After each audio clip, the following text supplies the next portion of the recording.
Hey, let's make a pizza. Today we're going to be using our frozen dough balls. So what you're going to see when you get your frozen dough ball, you're going to see the thawing and baking instructions on the front, the nutrition facts on the back, and you're going to see this QR code that's on here too that you can scan. That'll take you to this video that you're watching right now, just to walk you through everything. All right, so what you're going to want to do is when you take your frozen dough ball out of the freezer, if you're going to not use it right away, you can follow the instructions of prepping it to put it in your fridge, and then you're going to want to put it in there for about 8 to 12 hours. And then after that, you're going to want to take it out for about 3 to 4 hours and leave it on the counter so it can fully rise and come to where it needs to be so you can actually cook it. If you're going straight from the freezer and you want to use it same day, you can take it out of your freezer and leave it on your counter for about 5 to 6 hours after you've prepped it in your container. So let's go through prepping the container. All right, so to prep your container, first you want to make sure you have one that's big enough to fit the amount of dough balls that you're using, because you don't want them to all crowd each other. So this one should be big enough for the two. So if you're going to be doing more than two, I'd say either use more containers or a large enough container to do it. If you have a dough box, then great. If you only have some Tupperware plastic containers, then you can use those. But yeah, make sure that it's big enough so that they can expand and not have any issues. All right, so what I like to do is I like to take some paper towel. I like to fold it up a little bit. Take my extra virgin olive oil and just pour it in there. You don't need too much, just enough to coat it. Even that might be a little bit too much, but we should be fine because we're going to use this to absorb a little bit of it. And then let's spread it out. You want to make sure that you're covering it and coating it really well, because you don't want the dough balls to stick when you go to use them, especially being that it's just a regular Tupperware kind of Rubbermaid container. You don't want the dough balls to stick, because then you have a sticky situation. So we want to make sure that it's covered really well. And yeah, now we're good. We don't really need to do the lid because it's not going to grow too high to touch the lid, so you don't need to do the lid. But if you want, just in case if you're using a more shallow container, do your lid too, so nothing sticks to that when you take it off. All right, and that's it. All right, next we're going to want to open up our dough balls. So we'll go ahead and open them up. When you get them, they're going to be in plastic wrap, because this helps to keep it contained, and also when it's in the package, it keeps it from getting all over the place. So when you open this up, you open up cellophane, plastic wrap, take the dough ball out, and just place it in the container. Do the other one.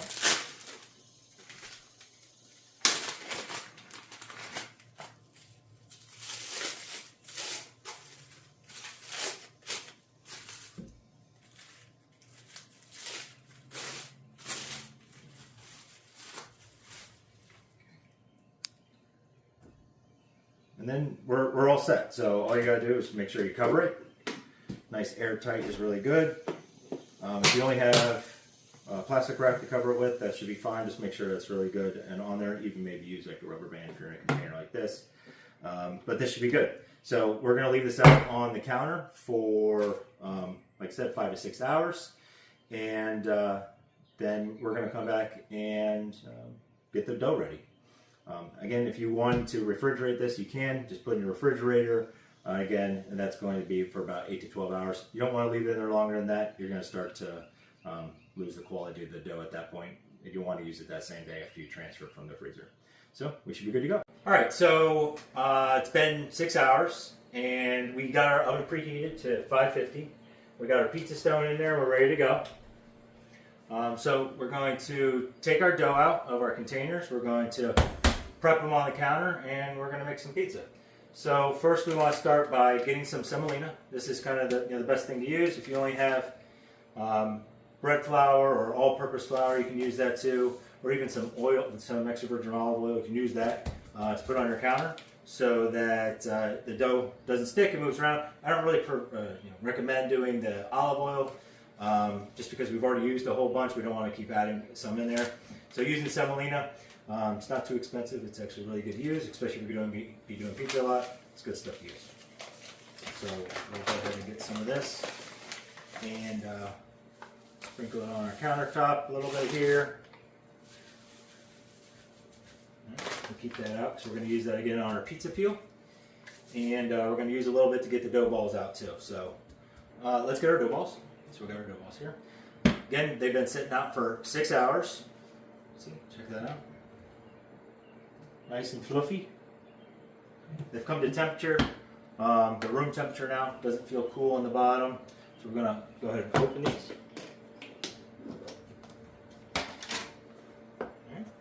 Look good, yeah. And we're going to take some semolina. We're just going to sprinkle it between the dough balls, because if you're doing multiple, if you only have one, you don't really got to do this. You just got to get it out of the container. But if you're doing multiple, this is the best way to do it. Just put it around the edges so that when you slide the your little spatula through, whatever you got, it won't stick to everything, and it'll make it come out a little bit easier. So we'll go ahead and sprinkle it on there.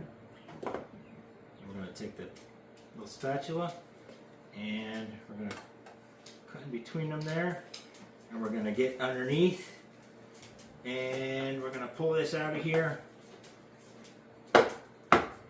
and flip it over onto there.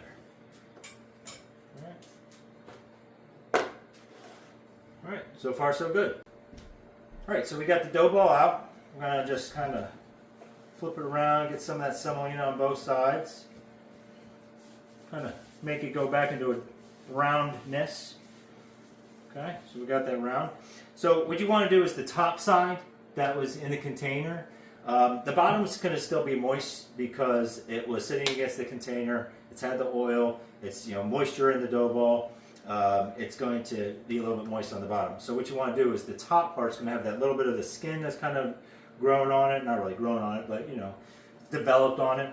And so that's what you're going to want to have as your bottom, because that's going to help you slide it into the oven a little bit better, because it's going to be a little bit more, not moist, so it's going to have some slide to it.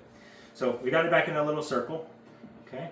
And we have that, right now I have the bottom on the bottom, and I'm going to kind of start to push that air bubble forward, okay?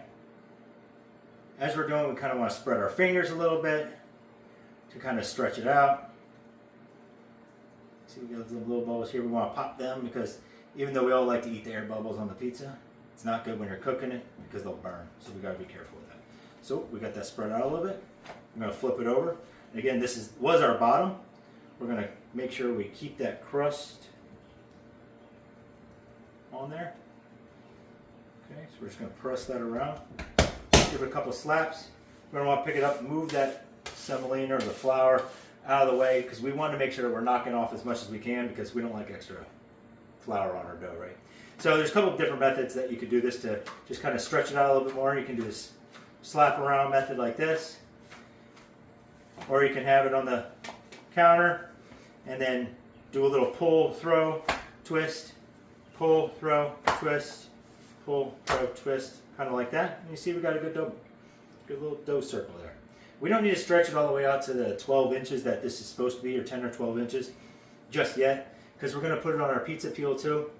We're going to put our sauce on, we're going to put our other toppings on, it's going to start to weigh it down, then we're going to want to stretch it to where we want it so we can launch it into the oven. Alright, so we're at a good spot right now, and we'll pull it over onto our pizza peel. What I like to do is just get this to where it's right here next to me. Again, do a little bit of semolina on here. It's nice and grinding in there, so it's nice and soft for you to launch it in there. Pick that up, drop it on there, and we're good to go. Put this here. We're going to get some sauce. And, I've already made some sauce here. This is, what I use is from Italy. It's DOP certified, meaning that the San Marzano that's imported from Italy, and it's a really good tomato. So this is kind of what I use here.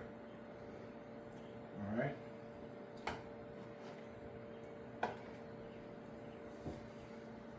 And we'll get some cheese.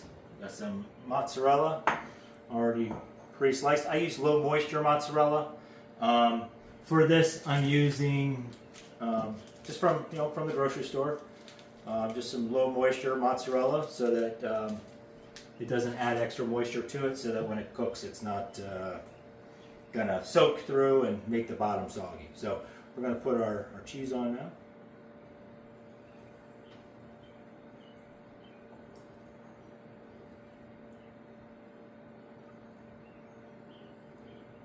And we're going to stretch this a little bit further. Let me get a paper towel real quick. All right. Just want to get the moisture off my hands before I touch the bottom of the dough.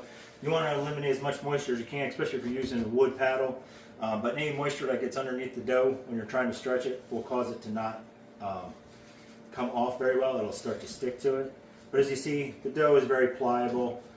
It's able to stretch really well. Doesn't have any real issues there.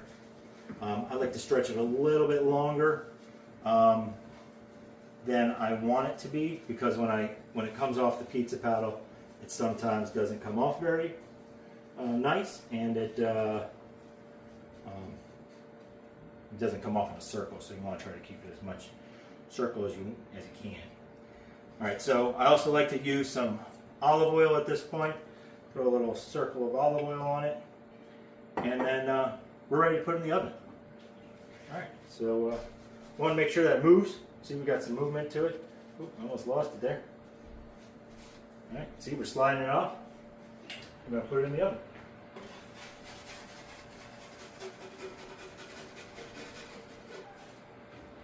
All right, and since I have a pizza steel in there, I'll show you.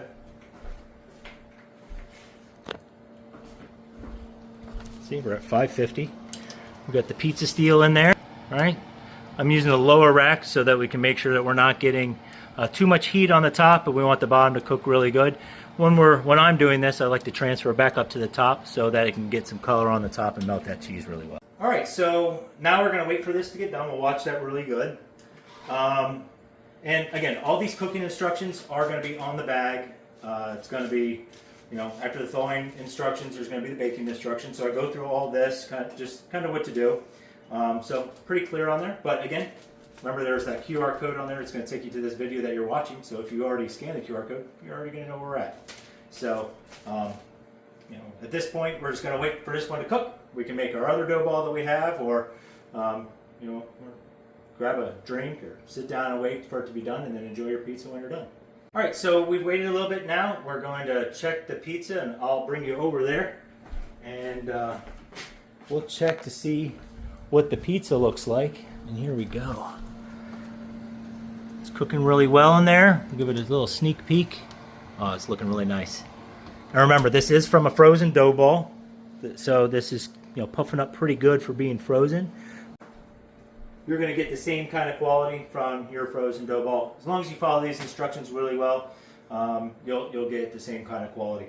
Now, you can use a pizza pan, which I'll go down here. So, you can use a pizza pan. If you do, there is instructions on here about how to use a pizza pan too. So that, in case you don't have a stone or a steel, there's instructions on how to use this. What I do tell people is, if you are going to use a pizza pan, just make sure you're checking the bottom of it to make sure that that is cooking, because when you're on the pan, it can have a little bit uneven heating. So check that when you think that the top is looking like it's golden brown and the cheese is nice and melted like you want it. Check that bottom. If it's not cooked, move it to a top rack or a higher rack, or even on the same rack that you're on if you only have the one. Just take the pan off and actually flip it upside down and put it over top of the pizza. Keeps the heat from penetrating as much and melting that cheese. Or burning the cheese and overcooking that top crust, and it'll help that bottom cook a little bit better. So, a little tip for you. All right, let's check our pizza. Use our metal pizza peel to slide it off, and we're looking good. Here, I'll bring you over here. So we're looking really good right now. Let's check that bottom. Oh, that looks great. All right, so we're going to take this. I want a little bit more color on the top, so I'm going to put it on that top there. And if you do have the ability to switch this over to broil, you can do that. And so what I do is I'll just turn it off, hit broil, and start real quick. What that's going to do is get me heat directly down on the top where I want it, so that I can hit that cheese and that top of that crust and brown that just a little bit more. All right, so let's give this a check, see if we need to give this a little spin. Need to give it a little spin here. It's a little difficult with one hand. There we go. Give it a little spin.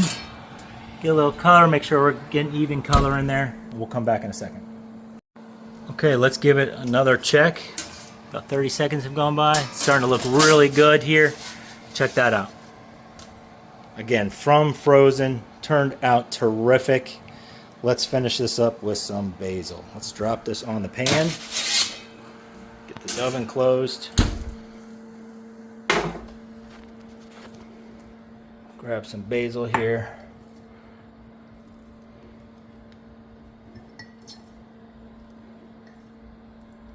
And check that out. Nice and crispy. Check out that bottom. Perfect. Nice. Very nice. All right, let's give it a cut. I can do it one-handed.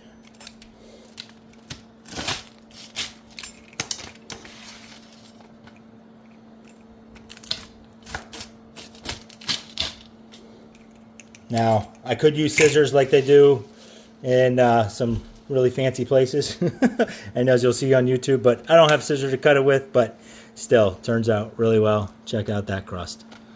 Again, this is from frozen. Looks really good, right? Really good. Who wants a slice? Okay, so overall, not too difficult. If we're following the directions really well, it can be done by anybody. Anybody can cook this dough into a really delicious pizza.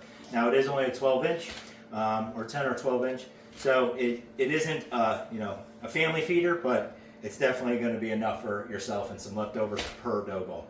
So we're going to get to making this one, so we can have another one and enjoy. I hope you enjoy your pizza after you cook it too. And if you want, drop me a comment and let me know how it went if you do get my dough ball. And don't forget to like and subscribe. Thank you.